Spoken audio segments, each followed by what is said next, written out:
Statistical, mathematical fact never has been down. has broken every single record. There is no asset that has come close. It's the only thing in the industry that was not touched, that was not hacked, and it never fails doing what it promised in 2009. It's never What's failed. the best performing asset the world has ever seen? And you'll find out that it's Bitcoin. Hello, Bitcoiners. Welcome. It is the wee hours of the morning for me here. I think it's 12:41 a.m. Eastern Time. I am on American soil right now. First time in the last few months. So, for those of you who are in my part of the world, good morning. But welcome to another live space with Oliver Velez. Of course, my name is Oliver Velez, and yes, I'm surprising you once again with another live talk about our favorite topic, Bitcoin. So come on in, make yourselves comfortable. For those of you who have the benefit or the privilege of joining me live, if you are if you are listening to our talk in a recorded form, please understand, as well as those who are actually listening to me live, understand that each and every one of my live spaces, they do wind up on my Bitcoin podcast entitled Bitcoin Unleashed. Please search out that Bitcoin podcast on any one or more of your popular podcasting platforms. It's pretty much everywhere. And if you find anything that we have to talk about of interest today, you might just happen to find some of our former talks on other topics, Bitcoin related, of value. So why not get over to one of those podcasts and start absorbing some of our content. An additional value to that is the fact that you might be able to join some of my future talks and provide some questions that might spur some interesting conversations, responses, and talks from that point of view as well. All right, we're all very new to this very new asset. One of the last things that I will ever assume is that I am some Bitcoin expert. I am far from it. I consider myself somewhat of a Bitcoin baby. I decided to use this platform to learn in real time in front of the world, side by side with you. I decided to sort of make my mistakes in real time, to expand my discovery process in public, which I think has a certain value. I am far from being right all the time, and I'm certainly far from truly understanding this extraordinarily new and dynamic. I don't know, it fits so many different categories: asset, technology, money, for the human race. So anyway, I'm also hoping that as I do more and more of these, more and more of you are comfortable with just providing some questions to sort of direct some of these talks. I've had somewhat of a difficult time getting the audience that joins me here to just be open enough to ask anything their little heart desires. And perhaps my style or approach to sharing or offering the limited amount of information or knowledge that I have to share on this topic is the problem. I tend to be somewhat of a strong personality, and sometimes that can get in the way, but I'm hoping that I can encourage you not to be shy about asking anything that is on your mind, especially as it relates to the topic of Bitcoin and how this is here to change the course of human history, or human destiny, I should say, going forward. But Don't be shy, guys. Just ask away. Now, one of the things that I decided to talk about, or at least the thing that I labeled my brief talk today about, is focused on the Bitcoin hodlers of last resort. And I want to touch upon this because I believe that the Bitcoin hodlers that are closer to the way I am as a hodler, I want to touch upon how important they are for the continued growth and success of Bitcoin. And this will touch on a variety of topics that I think are very important. And then from that, any questions that this brief talk will spur on your part, those questions are very, very welcome. All right. Um, One of the things that I have, and guys, I'm smoking a cigar, so I hope you don't mind while I'm speaking about this, and I might have some brief pauses in between my puffs here. But one of the things that I've often heard from people that are not quite certain or not quite sure about the value proposition of Bitcoin is that, you know, it's not widely, I've heard this comment that, well, it's not widely owned. Bitcoin claims to be a decentralized form of money, but it is not widely in the hands of a lot of people. It's centrally controlled and owned by a small group of wealthy individuals. And this is not true for the most part, but I understand where it comes from. And I'd like to touch upon this topic of that most of the Bitcoin is in a small group of hands. First of all, um, when you take a look at Bitcoin's time chain, or what is commonly referred to as Bitcoin's blockchain, I prefer time chain to be honest with you, but um, the nomenclature that is more popular today is Bitcoin blockchain. When you take a look at the blockchain, you will see a variety of addresses in which a healthy portion of the Bitcoin network resides. But many of these addresses have been associated with some of your centralized exchanges and some of your and now in recent times some of your publicly traded companies.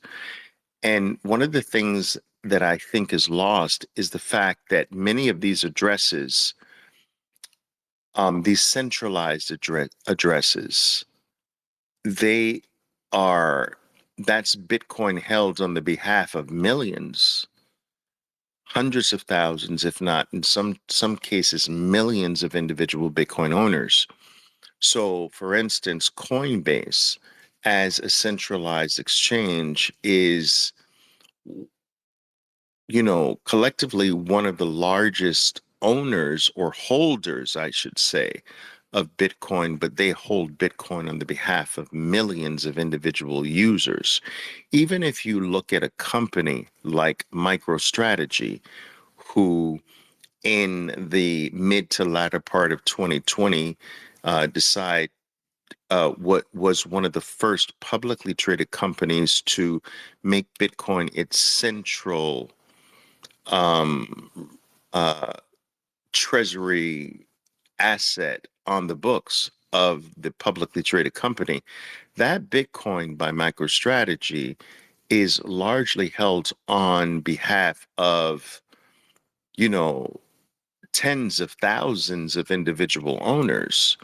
Many people associate MicroStrategy's Bitcoin as Michael Saylor's Bitcoin, but in that is not that's not correct, and it's very far from the truth. There are tens of thousands of owners of MicroStrategy, and that Bitcoin is individually owned in a way by all of the shareholders of MicroStrategy. It's the same with a Binance. It's the same with a Coinbase. It's the same with a Kraken and any of your other centralized exchanges. It's the same with GBTC, which at one point outside of Satoshi Nakamoto was one of the largest um, holders of Bitcoin in the world. Now that's been depleted over the past 60 plus days. Um, but even your uh, recently formed 9 US based spot Bitcoin ETFs, they are holding Bitcoin in a way on behalf of tens of thousands, if not at this point, millions of individual owners. So, excuse me, when you see a single address that has a concentrated amount of Bitcoin, it does not mean that that should not be construed as a single owner of Bitcoin. A single address or a single UTXO, which stands for an unspent transaction output, does not automatically um, should not be automatically associated with one owner of Bitcoin. And so Bitcoin is far more widely distributed than the actual raw data based on Bitcoin's time chain or Bitcoin's blockchain would suggest. So it's far more widely distributed um, than a casual onlooker uh, who has no idea of what we're talking about today would come up with. So um, that's the first thing I want to establish, that a single address, a single pile, if you will, of Bitcoin does not mean that that is one owner. There's not one owner associated with that pile. The second thing that I think is important to understand is that the vast majority of all Bitcoin that will ever exist has already been mined. So we're talking about 93%, 94% of all Bitcoin that will ever exist has already been mined and is already owned, or, for lack of a better phrase, in the hands of someone. So remember, no Bitcoin cannot be owned. The only Bitcoin per se that is not owned is the Bitcoin that has not been mined yet. But any Bitcoin that is fully mined, which means that any Bitcoin that has been fully issued or is fully in the existence or in the realm of the possibility of humans having access to, we're pretty high up there. And don't don't mark me on the percentage. 94%, 96%, 95%, it's something in that range. And well, I can pretty much come up with that because we're coming up upon the next halving in the next 12 to 13 days as of our live talk here today. And so the way you dictate how much Bitcoin has been released into the world is based on its halvings, right? So the way you do this is to say one halving behind. And this is something that I think is interesting for all listening here to understand. So think about this. Right now, um, we have 13 more days during which 6.25 Bitcoin will be released into the world on average every 10 minutes. Every 10 minutes. So 6.25 in 13 days or so, more or less. That issuance rate of 6.25 will be cut in half to 3.125 Bitcoin every 10 days, every 10 minutes. So in essence, right now, there are 900 Bitcoin per day released into the world or issued into the world or made available into the world or mined out of the block of time into the world. So Bitcoin is sort of locked into time. It's already there. It's already exists. It's not brought into existence. It's just freed from the block of time or freed into the realm of human possession, right? So it's 21 million's already created. It's just when is it freed into the realm of human beings? So 6.25 Bitcoin every 10 minutes is released into the world. That on average comes up to about 900 Bitcoin per day. In 13 days, there's 3.125 Bitcoin that's released into the human realm every 10 minutes on average, which means that we go from 900 Bitcoin released into the world that we as human beings know, every day to 450 Bitcoin per day. Remember, this Bitcoin has already existed. It's just when it's freed or made available. It's sort of locked in ice or locked in time, right? Okay. Now, why is this important? Why is it important to look at this as important? Because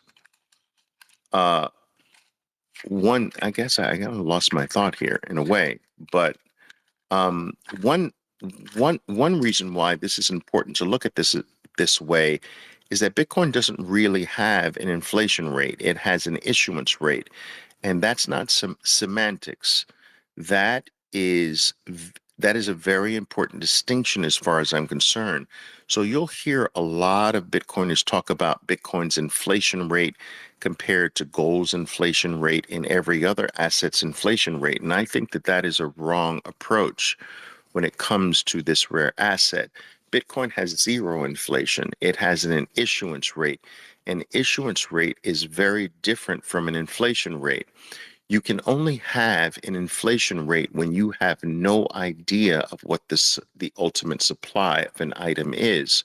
So if the ultimate supply of an item is assumed to be infinite, it has an inflation rate.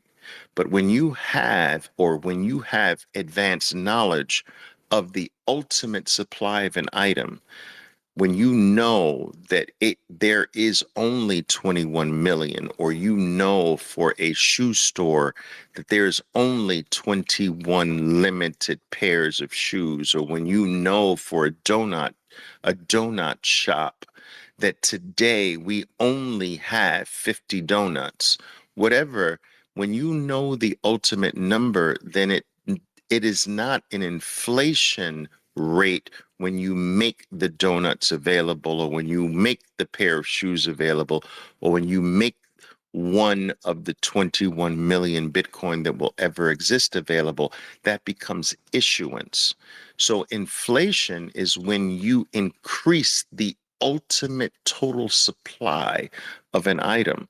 But when you know the ultimate total supply of an item, and only half of the ultimate supply is available, when you release more than that half, it's issuing part of the ultimate number. That is not inflating the ultimate number. We can never inflate the 21 million Bitcoin that will ever exist. We can only issue what has not been issued of the 21 million. Now, some people take issue with me and say, Oliver, you're talking about semantics. That's not semantics. Inflation is when you take the ultimate supply that can ever exist and you increase that. That is inflation, which starts to border on theft. When you have upfront the total number that will ever exist and you never go beyond that, never going beyond the ultimate number that you know means that there is zero inflation, that there's only issuance if the total amount of your ultimate supply has not been issued yet. So that's one of the reasons, that's one of the main reasons it's important to understand that point.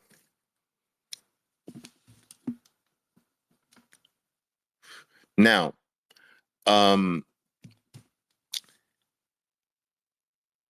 the argument that the majority of wallets or the majority of this limit, oh yeah, so this is where this is where I lost my thought, but we have to come back to this because it's very important for us to get this established here. So the way that you can understand how much Bitcoin is in the world is by its halving, where we are in Bitcoin's epoch cycle. And epoch represents, every 4 years or every halving of Bitcoin. Now, so right now the network is issuing or making available 6.25 Bitcoin every 10 minutes, which is 900 Bitcoin per day.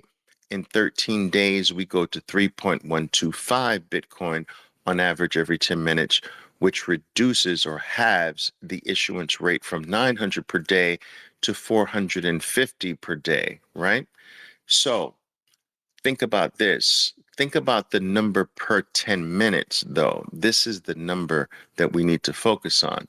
So 6.25 Bitcoin per every 10 minutes means when we go 13 days from now to 3.125 Bitcoin every 10 minutes, you have to go backwards one epoch to know how much Bitcoin is left. So on the halving, when we go from 6.25 to 3.125, at that point, we have 6.25 Bitcoin, 6.25% of all Bitcoin that will ever exist now unmined. So it's one epoch behind. So when we went to the network only releasing 6.25 Bitcoin, we had 12 and a half Bitcoin, 12.5% of the network unmined. Now we're going to move from 6.25 Bitcoin released every 10 minutes to 3.125 Bitcoin released every 10 minutes. Going back one number, one halving, brings us from 3.125 back to 6.25. So in 13 days, when the halving happens and we go to 3.125, we will have 6.25% of all Bitcoin unmined.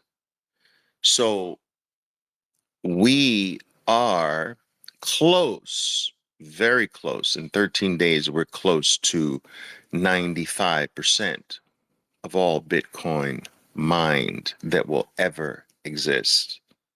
And that's extraordinarily powerful. Humans have never had access to something that goes in this direction as an asset, as a money, as anything of value. All assets, all monies, all things of value have gone in the opposite direction. They've increased in number. They've increased in supply. We've never had something that has declined in supply. The best money that has ever been available to human beings before Bitcoin was gold, and gold increases 1 to 3.5% every single year forever, for eternity.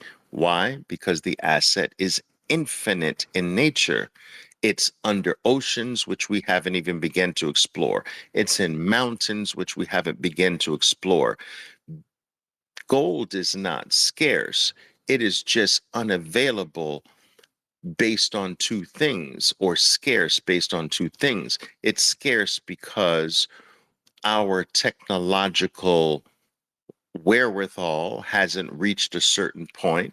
So we're unable to get to Bitcoin as deep in the earth as maybe we will in 50 years from now.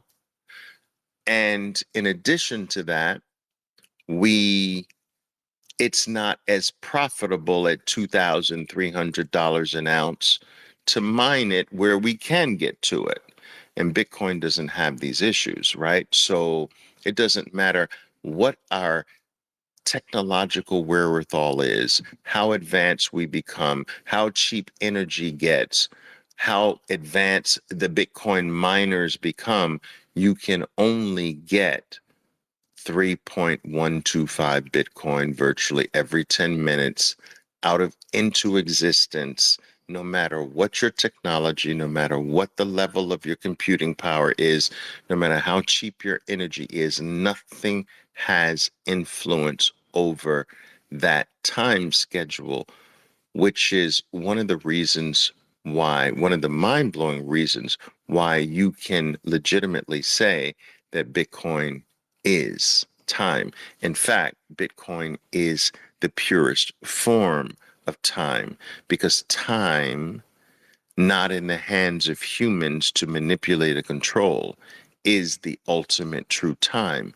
Our time is largely dictated by men, right? So, for instance, um, you know, Julius Caesar added an entire month in honor of his own name to the year, right? So we have July today because Julius Caesar said, I want a month with my name on it. And so we added a month to the year. That's time, right? Time in the hands of human beings. Um, Augustus said, I want a month too. And we added August to the year. And so the years got longer because these bigger than life emperors wanted months with their names attached to them. And you have some parts of the world that abide by, you know, uh, daylight savings time. So time moves forward by the edicts of man, and time moves backwards in some parts of the year. And so our very time on earth is in the hands of certain human beings, but Bitcoin's time is not in the hands of any human being, which makes it a pure form of natural time. It can't be influenced by anyone. So Bitcoin being its time is extraordinarily powerful. Um, and it makes it the truest form of time because anything that is mathematically based and not in the hands of human beings becomes more superior than human beings themselves. All right. The laws of the universe are um, based on maths. And so it's the most certain thing that we have in the universe. So let's get to this topic that let's get to this topic here, guys, where the Bitcoin let's talk about the Bitcoin hodlers of last resort. And I went off on a tangent, but I want to bring everything back to this centralized topic and see what you have to say about it. What do I mean by the Bitcoin hodlers of last resort? I'm talking about that group of Bitcoiners that's that that the number of Bitcoiners that have decided to join that group of Bitcoiners that just will never sell. That's what I mean by the Bitcoiners of last resort. These Bitcoiners, they grow in number every 4 years. They never decrease in numbers. This is a very powerful group of Bitcoiners.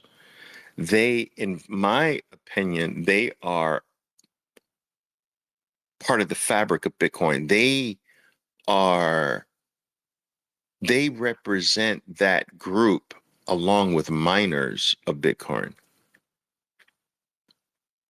that actually support the entire value proposition of Bitcoin.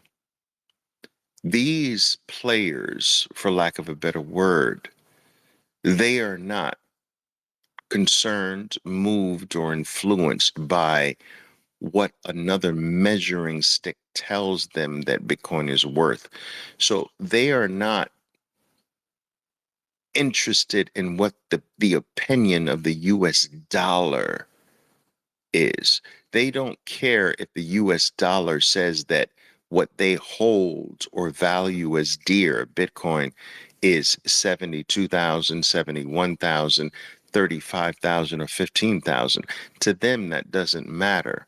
What matters is the Bitcoin itself. What matters is having more of the thing that they consider the ultimate measure of value, the ultimate thing of value. Having more of that means more than what something else says that is worth.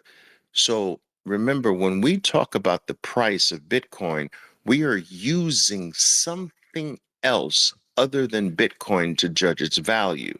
So when you say Bitcoin today, and let me just see what the actual US dollar denominated price of Bitcoin is quoted as right now. I'll give you that right now.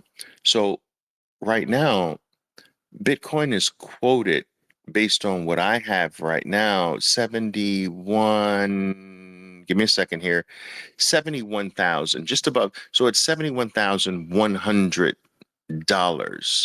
per 100 million Satoshis or one Bitcoin. So 71,100. That is the opinion of the US dollar. But if you were to seek the opinion of a different fiat currency like the Argentinian peso, that would be a different number. If you were to seek the opinion of the Turkish lira, that would be a different number. If you were to seek the opinion of the Japanese yen, Bitcoin would be a different number. So the buyers of last resort for Bitcoin, they don't care what measuring stick you decide to value Bitcoin on. They value one Bitcoin as one Bitcoin, or they value Satoshis as simply Satoshis. They are using your money to just get more of what they value. And it doesn't matter if your money says Bitcoin's 15,000 or your money says Bitcoin is 71,000. To them, it makes zero difference. They just want more of the thing that they consider to be the thing of ultimate value in the world today. You are focused more on what your money says about the most valuable thing on earth. They don't care about what your money says about the most valuable thing on earth. They believe and know they have the most valuable thing on earth. They want more of the most valuable thing on earth. And whether your money says the most valuable thing on earth is 15,000 or 25,000 or 35,000 or 71,000 means absolutely zero to them. They don't care. The buyers of last resort don't care what your measuring stick says about their most valuable thing. And these people won't sell the most valuable thing to go to your measuring stick. If your measuring stick is the US dollar, they're not selling the most valuable thing to go to what you use to measure their most valuable thing. They're not going back to the US dollar. They're not going back to the Japanese yen. They're not going back. A Venezuelan that has managed to get Bitcoin from their Venezuelan bolivars, they're not selling Bitcoin to go back to the Venezuelan bolivar. Oh, they're not thinking like, well, Bitcoin's overbought, so let me sell Bitcoin and go back to the Venezuelan bolivar, or let me go back to, you know, the Nigerian Nair. They're not thinking about going back to the Turkish lira. They're thinking about staying permanently where they regard as the safest, most secure, most valuable place on planet Earth right now. And they don't allow the measuring sticks volatility to trick them. So a lot of people have this notion that Bitcoin is volatile, but in reality, Bitcoin is not volatile.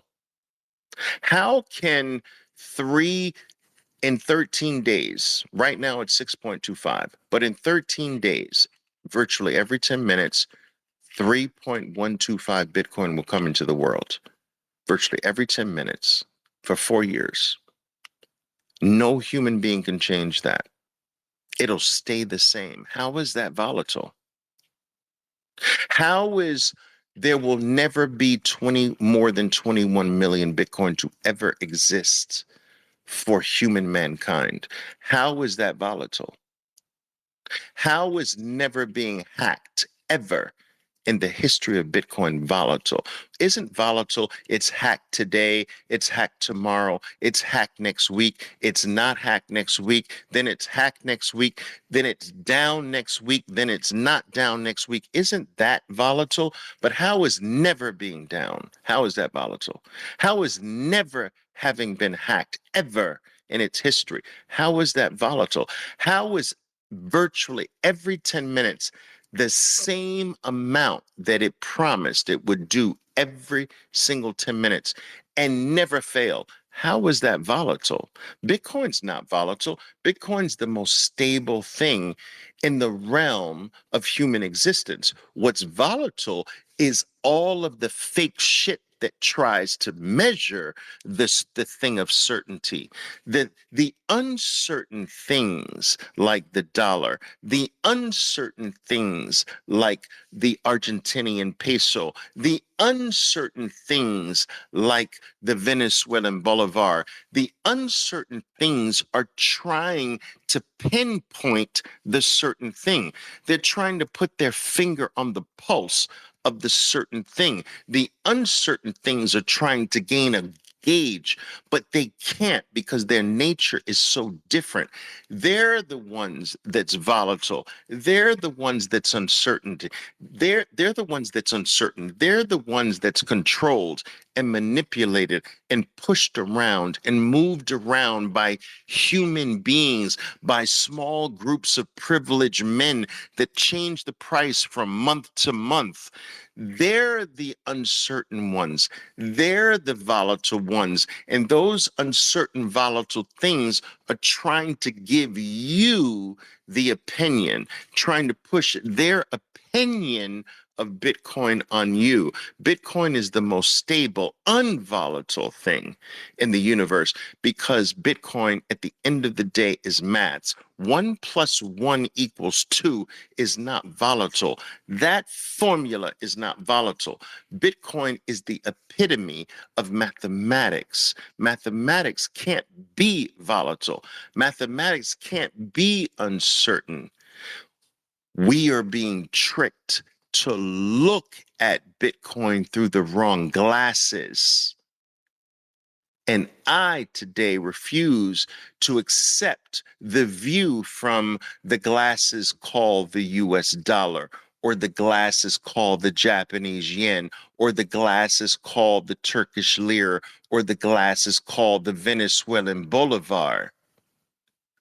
They're the uncertain things.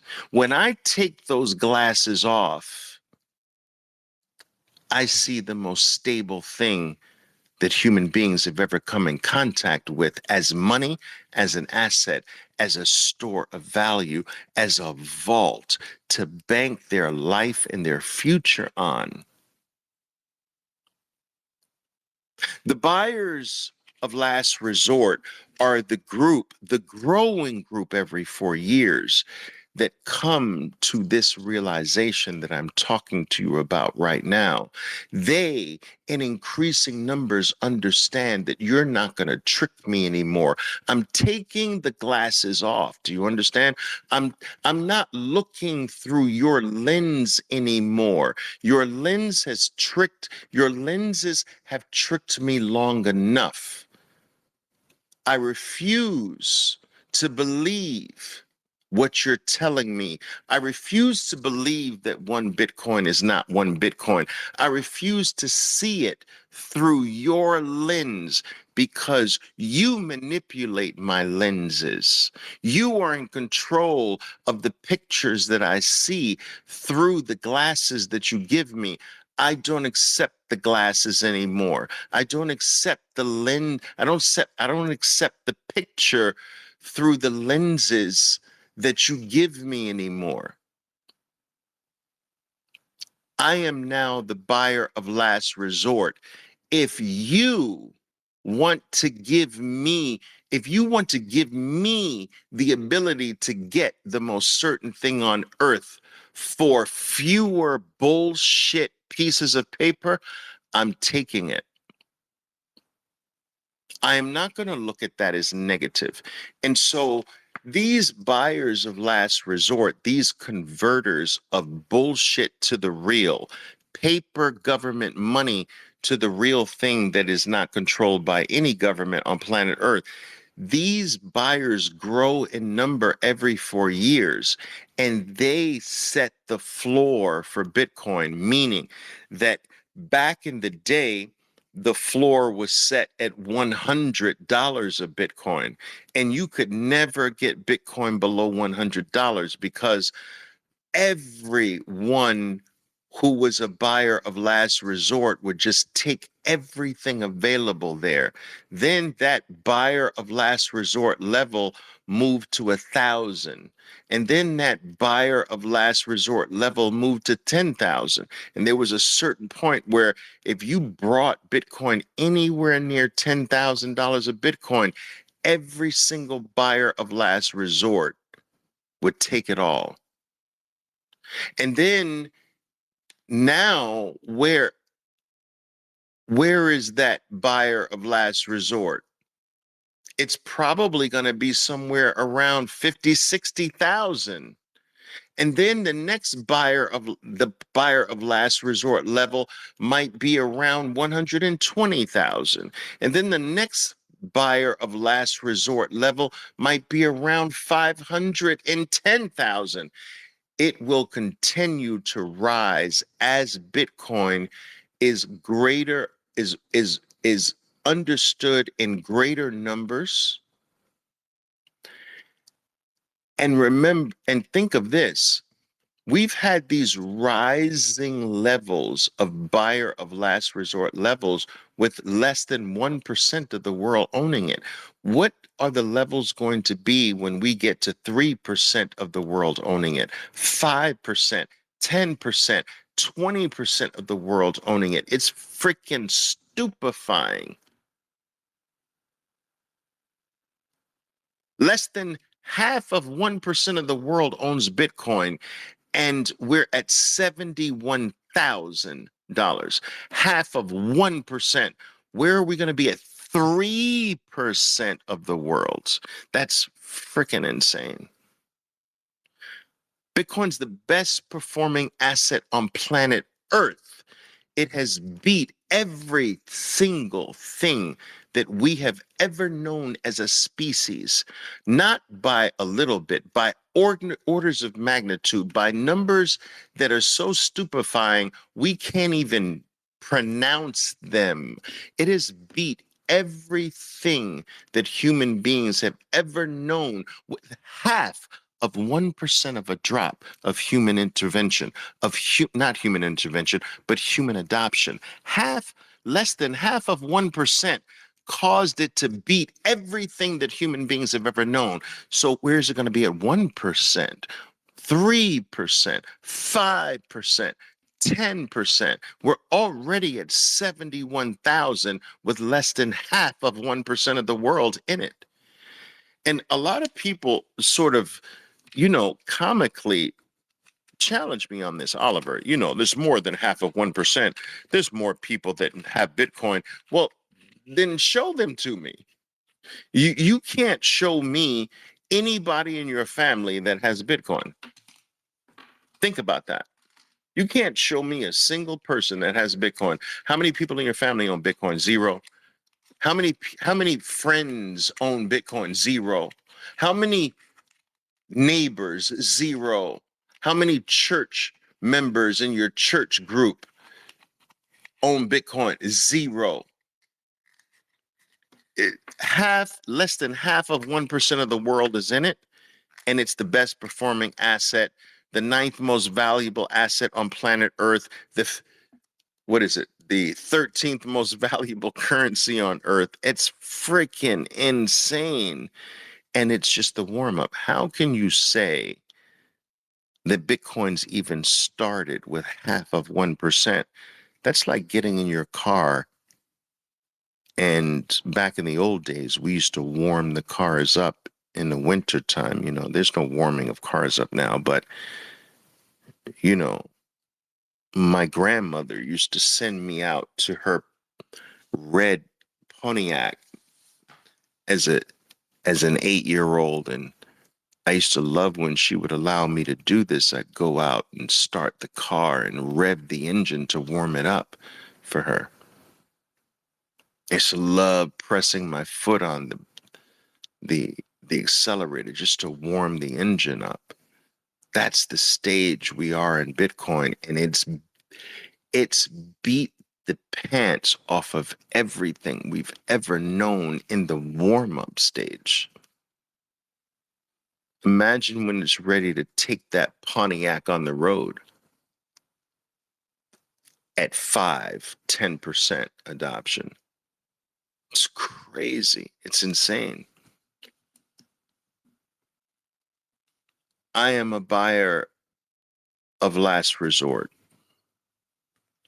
I've reached that point in my understanding of what this is, to understand, to truly know in my heart and in my soul that I sell it for what? That I go back to what? Go back to the melting ice cube? Go back to the financial slavery? Go back to the thing that I have escaped from? Go back to prison? Go back to the plantation? Go back to something that has a leak in it, that is losing its value against the money supply every single second of its existence? I've got the only thing that combats that. I've got the only escape. Why leave the escape? And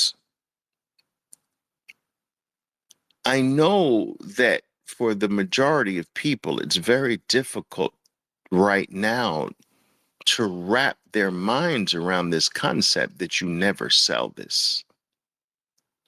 But I would strongly encourage you to consider it this way.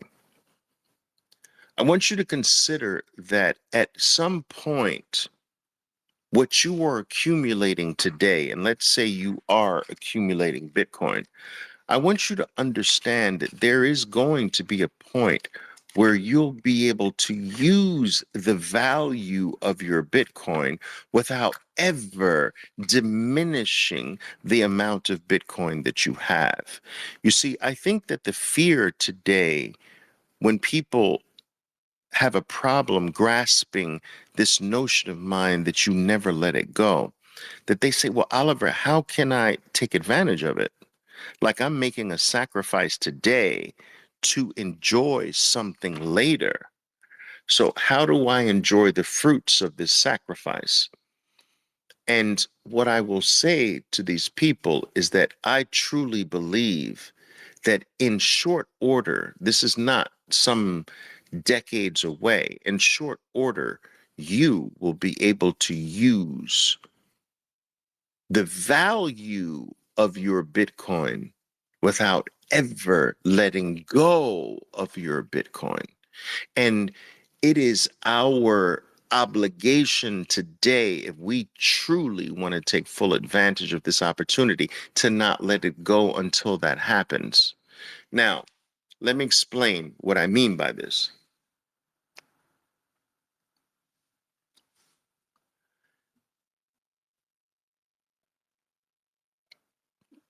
I'm still here. So,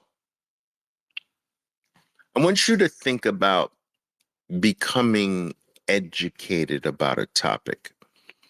You become super educated about a topic, you know more about this topic than most people, and you start to share your knowledge about this topic.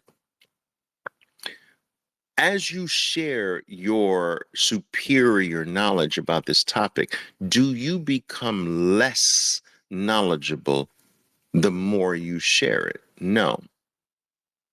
If you have information about something and you share that information, do you have less of the information as you share it? No.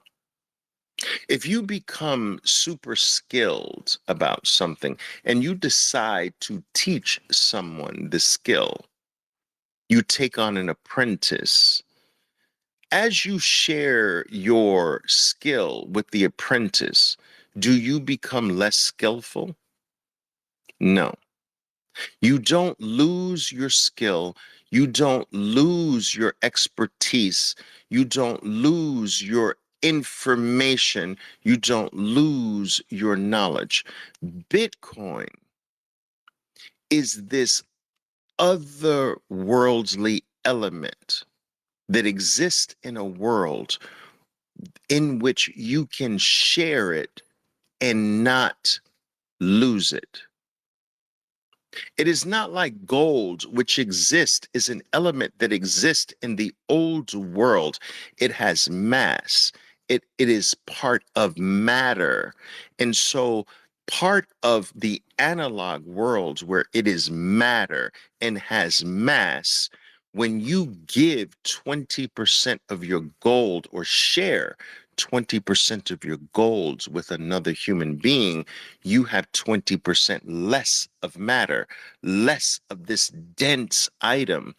Bitcoin is a brand new element that belongs in a brand new world, a world that we are becoming part of more and more. Let's call it the digital world, a more ethereal world that has different elements, not elements of matter, not elements that are of the analog world, but elements nonetheless, elements of value. All elements have a value. This element is weightless. This element is not tangible, but it still has a value nonetheless. It has a value in a world that is not tangible. It has a value in a world that is not analog in nature. It is digital in nature. It is informational in nature, but an element nonetheless. This element can be shared without losing any portion of it, the same way your knowledge can be shared without losing a portion of your knowledge. It belongs to a realm where you can use the information, use the knowledge, use the expertise, use the skill, use the Bitcoin, but not diminish the amount of Bitcoin you have, not diminish the amount of knowledge or information or skill you have. It's a brand new realm. It's a new frontier. It's, for lack of a better phrase, the digital frontier. And as I've said many times, our entire lives, our entire existences are being sucked into this digital realm of existence today. Our photos are all there now. Our music is in the digital world. The last time you've held a physical vinyl album, when? Some of you never. The last time you've held a CD, few of you, many never. The last time you've licked the back of an envelope and put disgusting stamps on a letter to mail physically? No, most of your mail is digital. All of your music is digital. Most of your photos are digital. You don't have them on albums under coffee tables anymore. Many of the people you communicate with every single day, like me, how many of you know me personally? How many of you have looked me in the eyes? How many of you have shaken my hand, yet you consider me a part of your lives today? I am digital to you. Do you understand? Our relationships are digital. Almost everything is digital, and increasingly more so. But in this new digital world, there are different elements. Many people took issue with my post about Bitcoin being a brand new element in a brand new realm of existence, but they have, in my opinion, missed the grand point. Every realm has its own elements. In the analog world, the elements that represented mass matter had meaning. In the digital world, it's the weightless elements, the intangible elements that have value, the elements of information, the elements of knowledge, the elements of value. That is Bitcoin. And these are weightless. They have no tangibility. Information has no tangibility. Knowledge has no tangibility. Expertise has no tangibility, as well as the things that we regard as the most valuable things in the human experience. They have no tangibility. The most valuable things to us are not tangible. Love, peace, honor, decency, honesty, fairness. Show me a location where those things exist. I want to take a plane ticket there. Show it to me on Google Maps. I want to drive my Ferrari there. You can't. They are intangible. They are elements that exist in a world that does not have mass or matter. And we are spending more of our existence in that world. And in that world, in every world, you need a measure of value. And Bitcoin is the measure of value in the new world. And if you are not adopting Bitcoin, you will not be allowed in the kingdom of heaven. Or said another way, you will not be allowed in the new world. You will be left behind. You will not enjoy the ascension. You will not, you and your bloodline will not be accepted into the promised land. This is my view, people, and I'm sticking to it. You know. So anyway, I wanted to talk to you about that and how, you have this growing number of people who think this way. Some of you say, this dude is off of his freaking rocker. I know. I know I'm considered crazy by some of you, but what I'm here to tell you is that if you consider me crazy, the number of crazies is only growing. Every 4 years, it grows by a fairly decent amount, which is why the floor for Bitcoin will forever be higher. The floor for Bitcoin will forever be higher. It is my view that you will never see that floor be lower than the previous floor. How can we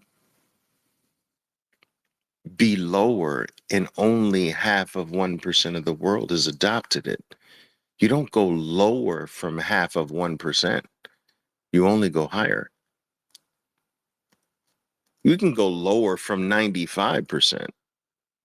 Oh, it is now only 85%. Something else has become available, but you don't go lower from half of 1%. It's only higher from here. It's only more exponential from here. And so,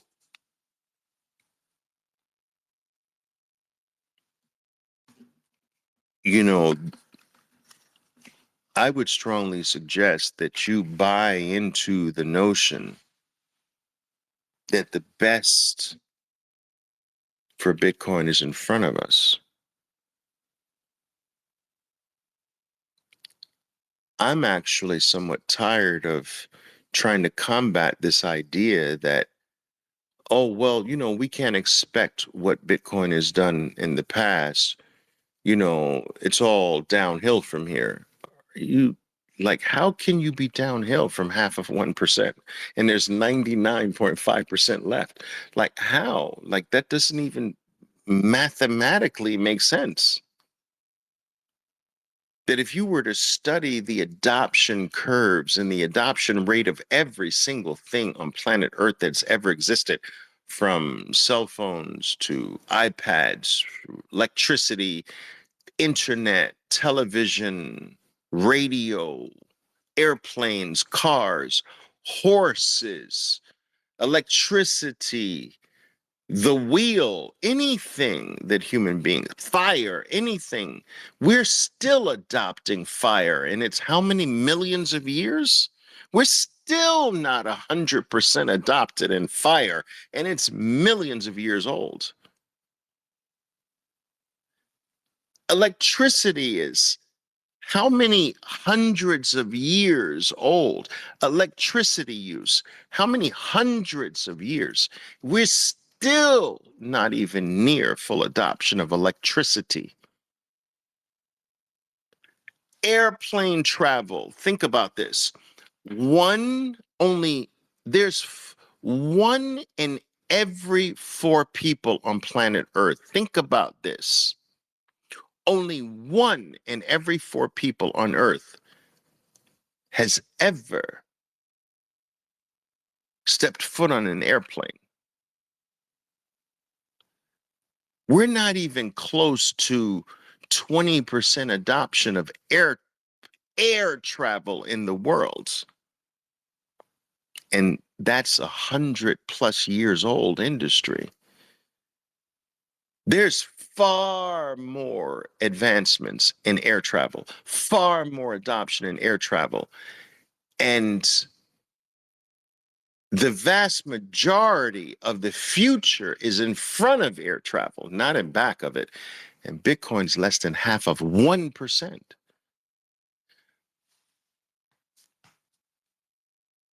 We haven't even started. It's even unfair to say it's the warm-up. We haven't even started warming up yet. To use a sports analogy, we haven't even gotten out of the frickin' car in the parking lot to go warm up. No, the best is not behind us. And no, that's not even the warm up. That's the pre-frickin' warm up. I believe that there is a level of prosperity that cannot be humanly calculated right now in front of us. I believe that there is a rise in wealth, a rise in value for the human species that we can't, nor do we have the capacity to understand.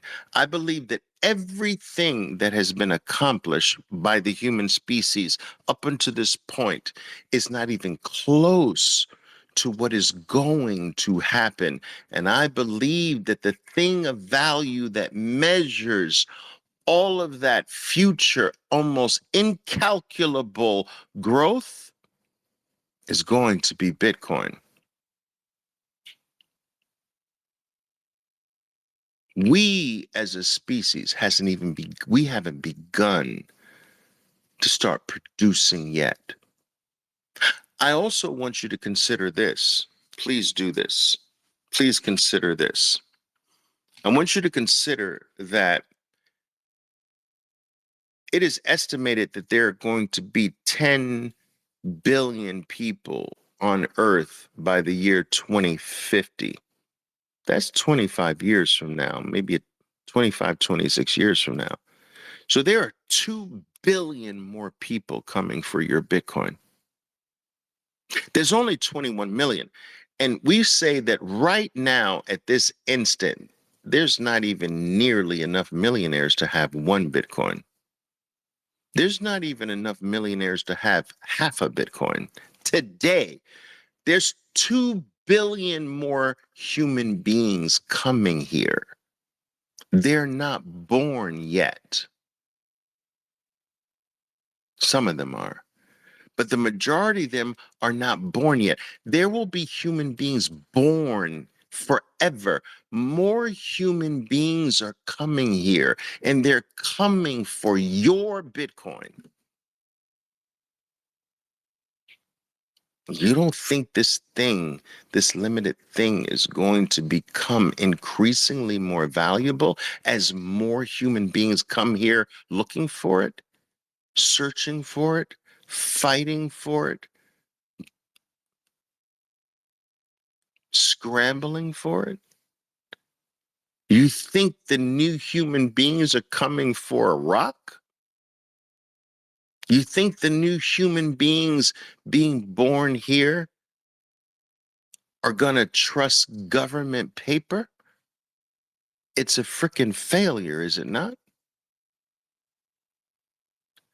The new human beings coming here are smarter than you.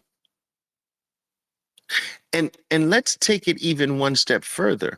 What about the non-humans being born right now? The artificial intelligence beings. If you ask them right now, if you ask the AI race, which is growing exponentially in number now, if you ask the AI, the artificial intelligence beings, they are beings, they are living, they do think in their own way, they do exist in their own way, they do work in their own way. If you were to ask this growing race called AI, what's the best performing money the world has ever seen, they all come up with Bitcoin.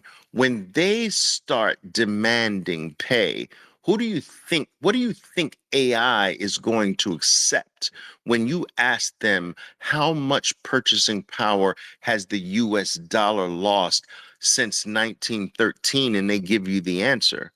And then you ask, what's the performance of Bitcoin during its 15-year existence? And they give you the answer. What do you think? Which money do you think AI is going to demand to do shit for you? They're going to want the US dollar? Knowing they know more than you about the US dollar. They know more than you about Bitcoin. What are they going to demand? Bitcoin. So you've got billions of more human beings that are coming for your Bitcoin, and AI is coming for your Bitcoin. AI is going to say, if you want me to do this process, you got to pay me X number of Satoshis per process. And it's going to start with AI that human beings own and control. So if I have an AI system that goes through 14 steps, and the sixth step requires that I that the sixth step requires that I pay for something to get the 14 steps done, The other AI is going to demand Bitcoin for that payment in Satoshis. Why? Because these steps are going to be so small, like 2 Satoshis, 1 Satoshi, 1.5 Satoshi. They're going to be so minuscule because they will be doing billions upon billions of steps per second. And the only money in the world today that you can do that with is Bitcoin. Can't divide a US dollar penny a billion times. So my point is that the demand for billions of other human beings coming here for your Bitcoin, billions of other AI systems demanding Bitcoin to work. If I had an AI, I would have it demand Bitcoin, wouldn't you?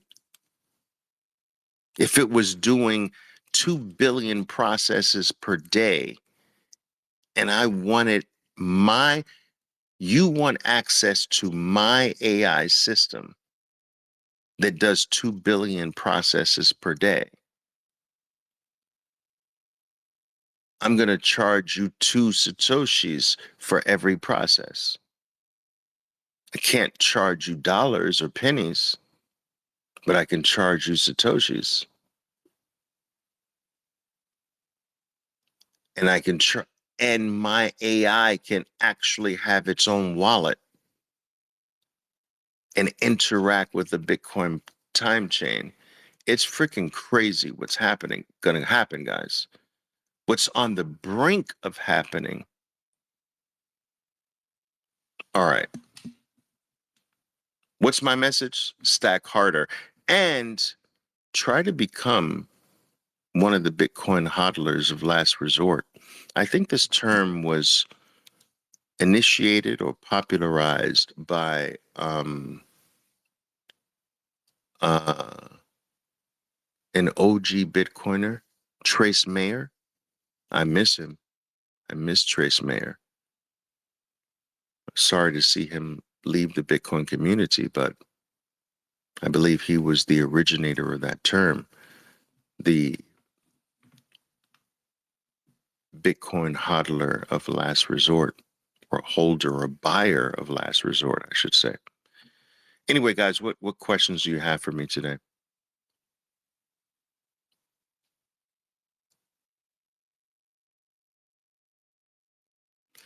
Uh, Des Mango says, please, Mr. Velez, I'm in a practical way, how can I turbocharge my Bitcoin with 105% of allocation? Can I do it now? Or will I have to wait for the future? Well, first of all, when you leverage Bitcoin, what you're asking is, when can I go over and beyond 100% allocation to Bitcoin? And 105% means that I'm going to go 5% over and beyond what I have to put in Bitcoin. How can I borrow 5% more than what I have that's going into debt for Bitcoin? Now, there are 2 forms of debt. There's the type of debt or leverage where you are risking Bitcoin itself to do it. And then there's a type of debt where you are risking dollars or reputation. So I've had many people who have gotten bank loans to buy Bitcoin. And I encouraged this when we were near the lows of Bitcoin in 2022, November, October, December of 2022. I was actually having dinner tonight with one of the Bitcoiners, one of my Bitcoiners who did this in a big way and scored huge by getting bank loans that were not tied to the Bitcoin holdings that he had, but were basically tied to his reputation. You know, pay this loan off, or you get marked bad on your loan, on your reputation, or what have you. And it worked out really well. Now, to me, reputational debt is better than debt tied to your Bitcoin.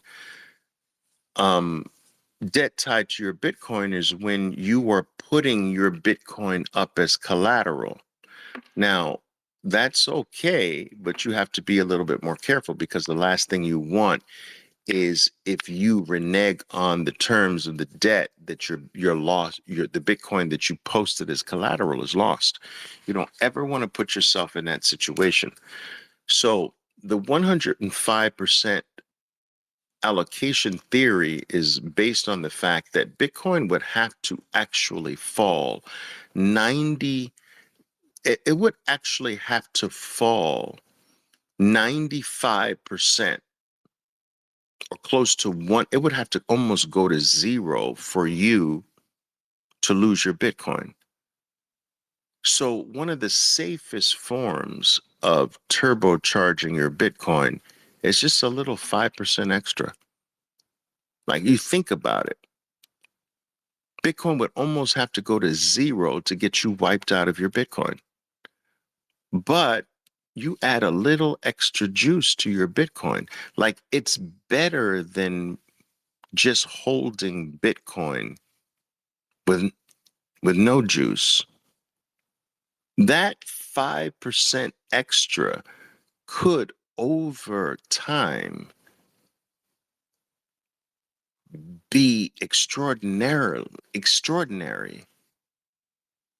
You understand? 5% more over time could turn out to be extraordinary.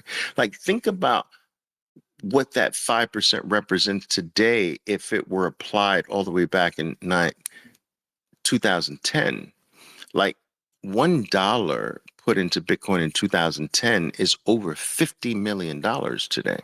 $1, $1. I'm not making this up. Go look it up. You look it up yourself. Do the research yourself. $1 put into Bitcoin in 2010 is over $50 million. So think about 5% more than you possibly have. 5% that you don't have, that you actually leverage or borrow. What can that 5 extra percent be in 15 more years? It could be something big like that all by itself. So this 105% turbocharge mode has some merit. And because the odds of Bitcoin almost going to zero to wipe you out means that it can be applied almost any time. There's always an optimal time. The optimal time is after Bitcoin is down over 50, 60%, right? Because if the historical norm takes place, if the historical norm is still intact, I don't believe it will be, but if it maintains itself, you're talking 75 to 80% drawdown. So if you start any leveraged program with a small leverage, I'm talking 5%, whatever, after a 50 or 60% drawdown, you almost take the odds of being knocked out to zero. It's already almost zero from any point. But if you do any type of leverage after a 50 or 60% decline, you almost take the odds of a low leverage amount to almost zero, to practically zero of being knocked out of your Bitcoin. The goal, people, should always just to be have more Bitcoin. And this is the hardest message for me to deliver to those people who still see Bitcoin as just another financial asset to trade for dollars. Like, they still regard the dollar as king, and they regard Bitcoin and everything else as less than king. I'm using the less than king to get more of the king. And they haven't made the transition yet that Bitcoin is king and that you trade everything else for more Bitcoin. It's not the other way around. You don't trade Bitcoin for more of what is the melting ice cube.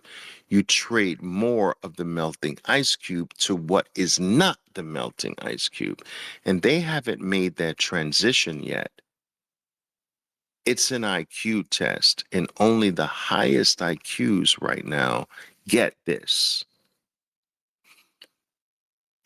So the hardest thing I find is speaking to the lower IQ that can't get this right now, where I'm taking the best performing thing on earth and I'm using it to get one of the worst performing things on earth. I'm using the best performing thing on earth to get more of the worst performing thing on earth, or one of the worst performing things on earth. And so when you're speaking to someone who hasn't understood how dumb that is, it's very difficult to have a continual or continuous conversation. The premise from where they're coming from is so low IQ that your words just fall on deaf ears. That why would you sell the thing that is superior for the thing that is inferior? Like, why would you do that? You know,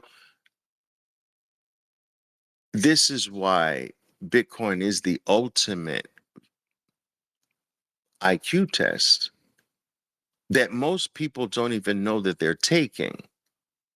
Most people think that the Bitcoiners are failing the IQ test when they're winning the IQ test. And there's no better proof that they're winning because nothing else has performed better.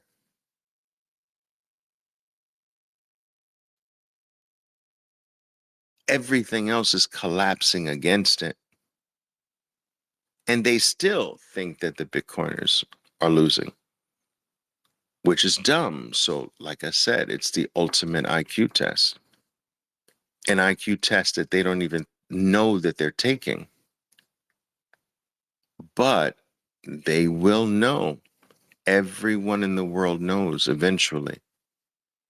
Everyone realizes that you can't live without the internet.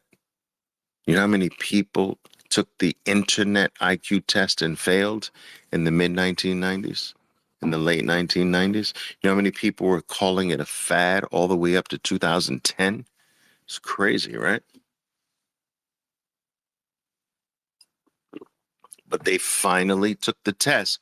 All of the people who called the internet a fad, that no one was going to trust their information on the internet or pay for anything on the internet, that it was for porn and just criminals, and it was for game players and not serious money. They're all there now. All of them, 100% of them, now live most of their lives on this thing that they doubted. Bitcoin is now the internet of money, you know? And so it's the same spirit running through things, you know, internet of information, internet of money, same shit, you know?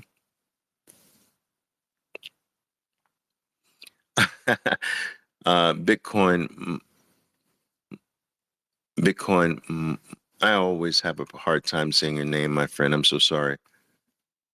Malayali, Malayai. Malay, I can't say your name. I'm sorry. It says Ovi's podcast makes Bitcoin more scarce. Yeah, well, I've been told that people just smash buy during my podcast. I love that. Smash buy that thing. Turbo charge that thing. All right. Will stacking past 2032 be meaningful? Well, of course. Absolutely. So I want you to think about this. I was actually having this conversation today as well. Um, you know, this topic came up. Well, at what point do you is there enough Bitcoin? Did you have enough? Like, is there a goal to have? And I'm like, I don't like this idea of having a goal for Bitcoin. I just don't like it. It seems to defeat the whole purpose and understanding of what Bitcoin is to have a goal. Like, I'm trying to achieve this. Now, I'm not saying that having a numerical goal to motivate you has zero value. That might have some value, but there should not be a goal at which you stop accumulating Bitcoin. That to me is dumb. It's low IQ because I want you to think about this trade, right? And I've used this example before, and I'm going to use it again now because I think it's somewhat effective. And it doesn't matter if the example that I'm using is true, it drives the point home. When I was in school, I was taught that Manhattan, right? The Manhattan we know in New York City, that rock, that island called Manhattan, that most special place that is known all over the world, has incalculable value, right?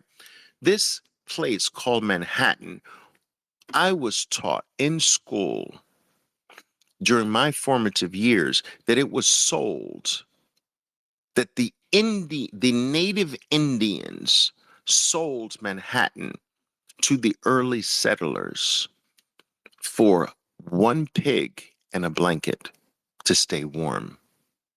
One pig, think about it, one pig to eat and one blanket to stay warm, all of Manhattan. Now, this may not be true, entirely true, all right? I believe it was sold for something like $200 or so, $250.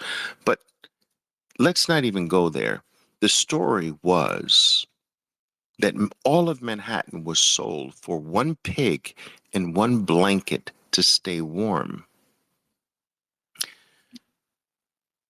We would later learn that that blanket was infused with TB, tuberculosis, to make sure that the Indians that used the blanket would die. But let's not go there. The point I'm trying to make is all of Manhattan for one pig and a blanket. How many times would you make that trade? How many times would you accept a Manhattan in exchange for just one pig and a blanket? Would you at one point say, I don't want any more Manhattans? I'm tired of Manhattans. No, I'm not going to take Manhattan for a pig and a blanket. I'm going to keep the pig and a blanket. No, you would never. You would make that trade for Manhattan for one pig and a blanket for as long as someone was stupid enough to give up their Manhattan for a pig and a blanket, right? Well, I'm telling you people that Bitcoin is Manhattan.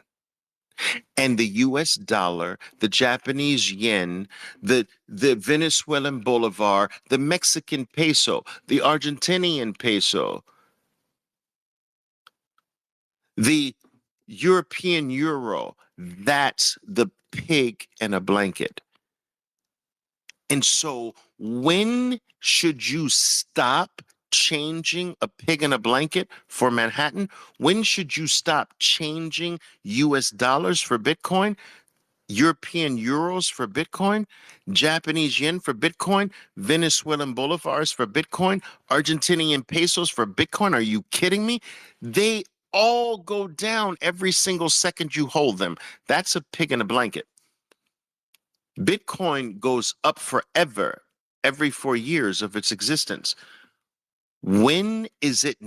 When should I stop exchanging the pig in a blanket for Manhattan? Never. When do I have enough, Oliver? Never. When should I stop, Oliver? Never. As long as someone is willing to give you Manhattan for a pig in a blanket, you do that trade every single time, forever, until the dummies disappear. Do you understand what I'm saying, people? You never stop making that exchange. There is no top. There is no limit. There is no stopping point. There is no point at which you say, no, I'm not exchanging my pig in a blanket for Manhattan. I'm staying with the pig in a blanket. Never. I hope you understand this point.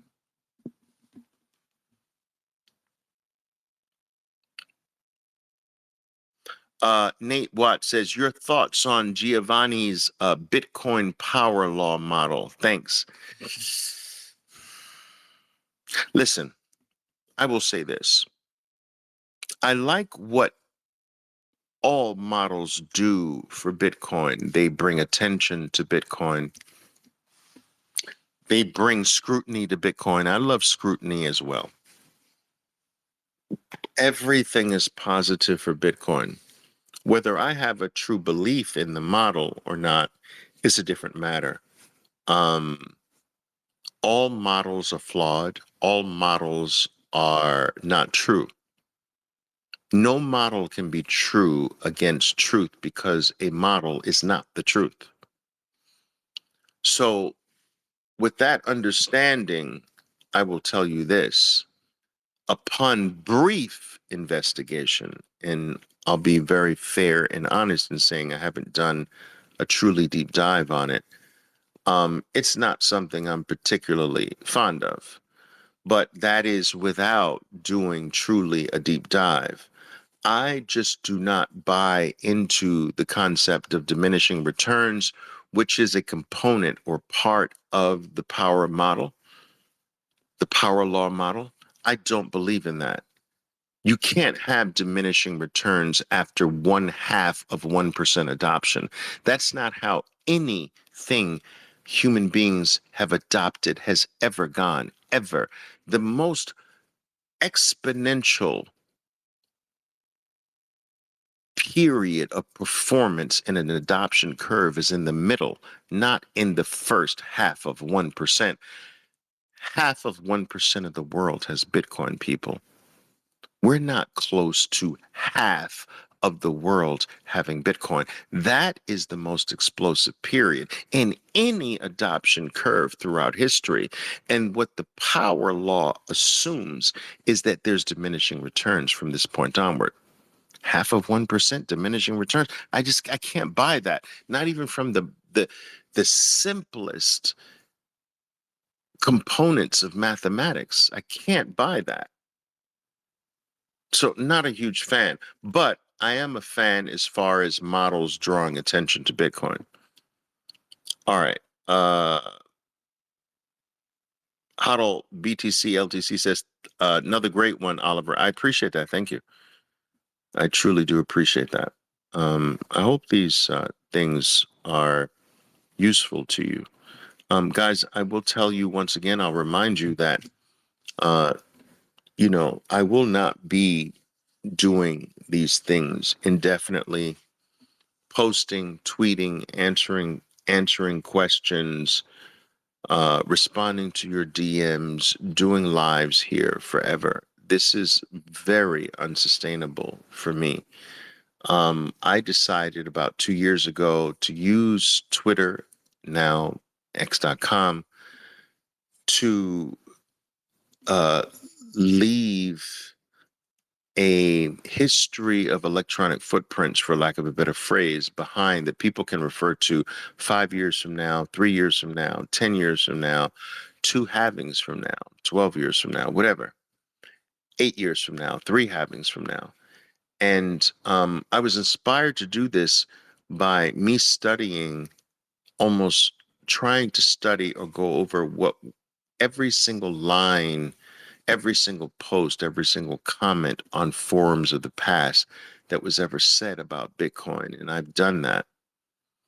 And I thought it would be a great idea knowing that what we are doing here today are the forum posts that our ancestors, that people born years later, that people coming to Bitcoin 12 years from now, 15 years from now, will look back on and research and look at what Oliver said, look at what this person said. And so we are the past for the future. And I wanted to make sure that I had, because I was doing everything privately, I felt that I needed a period to do what I was doing privately publicly so that it would be available for people in the future to refer to. But I knew that I wouldn't be able to do this forever and that I'm not interested in doing it forever. You know, in truth, a lot of you guys are freaking annoying to me. I don't want to spend most of my day or a lot of my day responding to, but Oliver, what about this? And Oliver, but this, and you're an idiot, Oliver, and you're thinking this, and I think you're wrong. And all right, fine. And so I just want you to know that every single post I make is not to get likes today. Every single answer to a comment is not for the person that I'm responding to. It is for someone 10 years from now coming back to see whether I was right or wrong. It is someone 2 cycles away from now reviewing what was said about Bitcoin in the past to see if I was stupid, if I was dumb, if I was brilliant, if I was smart. And it is about putting my thoughts and my ideas about this special thing called Bitcoin in a tomb, if you will, to ascribe it on a freaking pyramid wall that people can come back and read the hieroglyphics later. And whether it's right or wrong, time will tell. But to only do that for a certain period of time. And the reason why I timed it 2 years ago to start to become active now in this period, despite being here since 2009, but to be start to be overly active regarding Bitcoin was because I felt the timing was so perfect to be active. That if I could pull a greater number of people into Bitcoin at a point where I felt we were at the Bitcoin bottom, the better. And I did. So if you go back in my history, I started this journey here on X.com at a time where if you listened, if you followed me, if we walked down this journey hand in hand, my God, your life would be dramatically changed. I timed it well, and I was right in that regard. But once we I made a promise that once Bitcoin reaches 100,000, I'm out. That doesn't mean I'm out of Bitcoin. I will continue to be private with my group of Bitcoiners that, I started with in 2020 and those who have joined me since then. But publicly, I'm out, guys. I'm out. I'm telling you, I'm out. And if you think I'm playing, if you think that I am just joking with you, you're going to see. You're going to see, you know. So, but I do appreciate during this period of time, I appreciate your attendance. I appreciate your being here. It is not something that I take for granted. I don't take it lightly either. There are organizations and entities that pay billions of dollars for your attention, and for you to give me your attention, like who the hell am I? For you to give me your attention, to read my post, to sit here for an hour listening to me rant about Bitcoin, that's an hour you can never get back in your entire life. I honor that.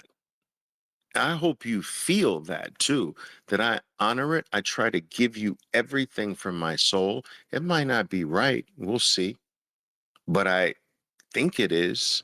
And I give it freely. I never ask you for a single dollar. I don't ask you to do anything. I don't ask you to sign up for anything. I have things you can sign up for, but I don't ask you to do that here. I just ask you to look, and I just ask you to stack harder to protect your family against the future. But that's it.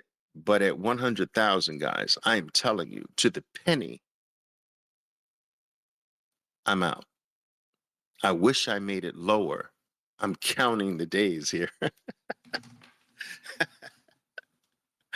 I wish I made that promise lower, but I'll stick to my promise. All right, what else do we got here? Let's see. 88, 58,000, 13%. Well, that's a long name. Says, Oliver, these talks are timeless, evergreen. I appreciate that. And that's what I attempt to try to do because, there are certain outlets that focus on the specific news item connected to Bitcoin of the day. And that has a value, actually, but it's not something I wanted to focus on. I didn't want to start reporting like on ETF numbers. Here's the ETF inflows today, because like 5 years from now, nobody's going to care about that. I wanted to make sure that the information that I shared has a lasting value, an evergreen value, for lack of a better phrase, where it doesn't matter whether you come back to this talk 2 years from now or 20 years from now, that everything said has relevance no matter what time you come back to it. That's what's called evergreen value. And I try to make the majority of what we talk about here evergreen value. So I do appreciate that comment.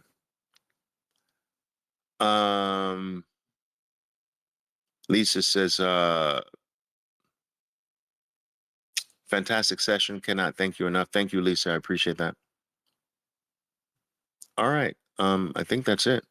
Guys, sometimes when I do these things, like what's really weird is that while I'm on the post, there are glitches with X.com, as we know. But while I'm on the live, it appears as though I see a limited number of your comments. And almost invariably, when I get off of the live, I see all of these other comments that were asked during the live, but I only see them after I disconnect from the live. So only a certain percentage get through to me, which is weird, while I'm actually doing it. And I disconnect and I see, well, wait a minute, these people asked me these questions while I was doing it during the live space, but I only see them now. So I really apologize about that. But, oftentimes I do try to get to your comments even after the live space. So please don't hold off on asking. I want to thank each and every one of you for joining me. Each and every time I do these live spaces that are not visual, they're not video oriented, I get a much smaller audience here, guys. So like for instance, there's like I don't know, there's a few people here. But when I do a live, and I know the time might have some influence on that, but when I do a live video, I'll get close to 2,000 people, and there's like what, 20 people here? That's crazy. But anyway, I still like to do a mixture of those, so no problem with me. All right, guys. So anyway, thank you for joining live. Don't forget that each and every live space or session that I do here does wind up on my Bitcoin podcast called Bitcoin Unleashed. Look that up on the podcasting platform of your choice. It's everywhere for the most part, or on all the popular podcasting platforms. It costs you nothing. If you found anything I have to say of interest tonight, maybe you'll find some of the former talks on different topics of interest. I just don't want the window of opportunity that I believe is only available to us for a short period of time to close completely on you. So it's imperative that we get up to speed and understand this in the best way that we possibly can so that we can protect our lives and our future for what is coming to the human race in the future. And it can be good for you, in my opinion, or it can be bad for you. But the right choices are very necessary. And I think Bitcoin is the right choice. So, listening to my take on that central theme, I think can potentially be important for you if you're not quite there yet. So, Bitcoin Unleashed. Until then, go to work. You know what to do. Stack harder, guys. Ciao for now. Boom. My name is Oliver Velez, and I am your 13%er Bitcoiner. Be safe out there, and until next time. Boom!